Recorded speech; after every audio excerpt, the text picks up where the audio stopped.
ಮಧುಗಿರಿ ತಾಲೂಕಿನ ತುಮಕೂರು ಗೌರಿಬಿದನೂರು ಬೈಪಾಸ್ ರಸ್ತೆಯಲ್ಲಿ ರಾತ್ರಿ ಸುಮಾರು 10:30 ಸಮಯದಲ್ಲಿ ಸ್ವಿಫ್ಟ್ ಕಾರು ಅಪಘಾತ ಸಂಭವಿಸಿದೆ. ಬೈಪಾಸ್ ರಸ್ತೆಯಲ್ಲಿ ಹಾದು ಹೋಗಿದ್ದ ಲಾರಿಯಿಂದ ಸಿಮೆಂಟ್ ಚೆಲ್ಲಿ ರಸ್ತೆ ಕೆಸರುಗದ್ದೆಯಂತಾಗಿತ್ತು. ಸಿಮೆಂಟ್ ಚೆಲ್ಲಿದ್ದ ಜಾಗದಲ್ಲಿ ಬ್ರೇಕ್ ನಿಯಂತ್ರಣ ತಪ್ಪಿ ಕಾರು ಕಂಬಕ್ಕೆ ಗುದ್ದಿ ಪಲ್ಟಿಯಾಗಿದೆ. ಅದೃಷ್ಟವಶಾತ್ 4 ಪ್ರಾಣಾಪಾಯದಿಂದ ಪಾರಾಗಿದ್ದಾರೆ.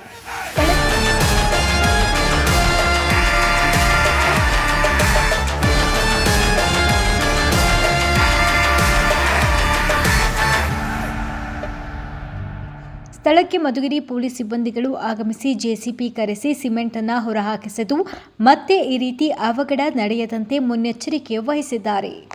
ಕರುನಾಡ ನ್ಯೂಸ್ ನಿಮಗಾಗಿ, ನಿಮ್ಮ ಸೇವೆಗಾಗಿ.